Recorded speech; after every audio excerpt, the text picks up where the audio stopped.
একদম সাদা ধবধবে ভাত আর মিষ্টি আলু দিয়ে পাতাকপি ভাজি আর ক্রিস্পি ফিশ ফ্রাই, তাও আবার ভিতরে একদম জুসি টমেটো ভর্তি ছিল। তো এমন একটি দুটি রেসিপি কারা কারা দেখতে চান তাহলে অবশ্যই আমার সাথে মাত্র অল্প কিছুক্ষণ 6 মিনিট 30 সেকেন্ড থাকবেন, তাহলে মজার দুটো রেসিপি শিখে নেবেন। আর কিছু সুখ দুঃখে আলাপ করবো আপনাদের সাথে, সেটাও শেয়ার করব, অবশ্যই শুনে নেবেন। নিশ্চয়ই সবার কাছে ভালো লাগবে। ওয়েলকাম টু মাই স্নিগ্ধ মুগ্ধ মামস কিচেন অ্যান্ড ব্লগস। আশা করি সবাই ভালো আছেন। আমরাও সবাই আল্লাহর রহমতে অনেক ভালো আছি। যেটা বলছিলাম যে আপনাদের ভাইয়া অনেকগুলো মাছ এনেছে। আসলে অনেকগুলো বলতে প্রায় এখানে 3 কেজির বেশি মাছ হবে। তো দেখি বোঝা যাচ্ছে নিশ্চয়ই তেলাপিয়া মাছ, সবাই নিশ্চয়ই চিনতে পারেন। তেলাপিয়া মাছগুলো দেখতে অনেকটা ফ্রেশই মনে হচ্ছে, আসলে এগুলো তো আইস করা, এই জন্য বোঝা যাচ্ছে না। মাছগুলো যখন আমি কেটে নিচ্ছিলাম তখন দেখা যাচ্ছিল মাছগুলো একদম অনেকটা নরম হয়ে গিয়েছে, মানে একটা বাজে স্মেলও চলে আসছে। এতটা ফ্রেশ ছিল না মাছের। একটা ফুলকা জিনিসটা বলে, আচ্ছা ফুলকা বলতে ভিতরে একটা লাল যে আঁশযুক্ত জিনিস থাকে সেটা ছিল অনেকটা, এই মানে একদম কালো হয়ে গিয়েছে। তো সেই থেকে বোঝা যাচ্ছে যে মাছটা কতটাই নরম হয়ে গিয়েছে। তো একটা মাছ একদমই ভালো ছিল না, তো আমি সেটা ফেলে দিয়েছি। তো মাছগুলো আমি সচরাচর বাসায় যদি প্রায় সময় কেটে নিয়ে আসা হয়, যখন রাতে নিয়ে আসা হয় তখন তো মাছগুলো আসলে মানে কেটে দেওয়ার জন্য কাউকে পাওয়া যায় না, তখন এইভাবে নিয়ে আসলে আমি সিজার দিয়ে কেটে ফেলি। যদিও তেলাপিয়া মাছের কাঁটাগুলো অনেকটা শক্ত থাকে, মানে হাতে ফুটে যায়, তারপরেও এখন তো কিছু করার নাই। আসলে আমি ফ্রিজে রেখে দিয়েছিলাম রাতে, তো সকালে কেটে নিচ্ছিলাম। তো সিজার দিয়ে খুব সুন্দর কাটা যায়, যতক্ষণ মানে হাতে কাটা না ফুটে ঠিক ততক্ষণ। তো আমি সুন্দর করে সব কেটে নিয়েছি। কেন দেখা যাচ্ছে যখন আঁশগুলো ছাড়ানোর পর মাছটা যে নরম, তার মানে মাছের আসল চেহারাটা ফুটে আসছে, মানে মাছটা নরম তখনই বোঝা যাচ্ছে। তো এবার যা কিছু তো করার নাই, এখন মাছগুলো সব কেটে আমি ধুয়ে পরিষ্কার করে নিচ্ছি। তো এখানে প্রায় অনেকগুলো মাছ, আসলে কাটতেও সময় লাগছিল আর পরিষ্কার করতেও অনেক সময় লেগেছে, কারণ প্রচুর পরিমাণ পানি লেগেছে এগুলো থেকে, তখনই একটা বাজে স্মেল আসছিল। তো যদি আপনারা যারা মাছ কাটতে পারেন না তারা যদি একটা সিজার দিয়ে আর এবার কাঁটা চামচ দিয়ে খুব সুন্দর করে মাছগুলো কেটে নেন, তাহলে দেখবেন যে কি মাছগুলো একদম খুব সুন্দর পরিষ্কার হয়, একদম কোনো আঁশ থাকবে না।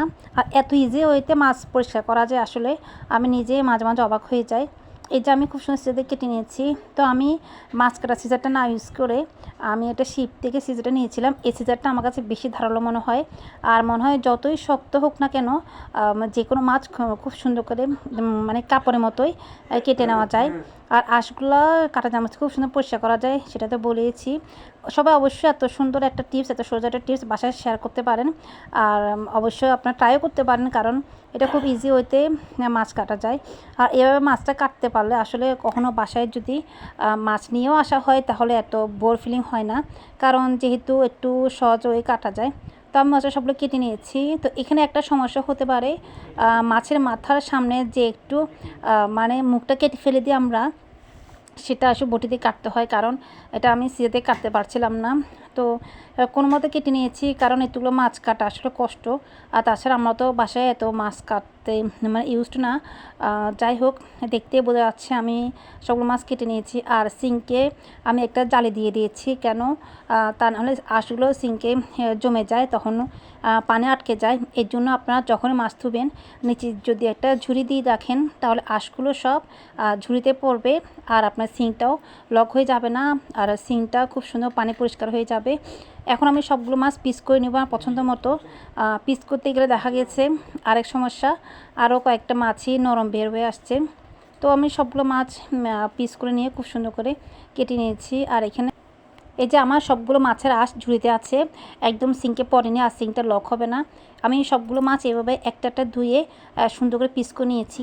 তো আমি চিন্তা করছি আজকে মাথাগুলোই প্রথমে ফ্রাই করে নেব, কারণ মাথাগুলো ফ্রিজে থাকলে আরও একটু মানে একটা বাজে স্মেল যেটা সেটা বেশি চলে আসবে।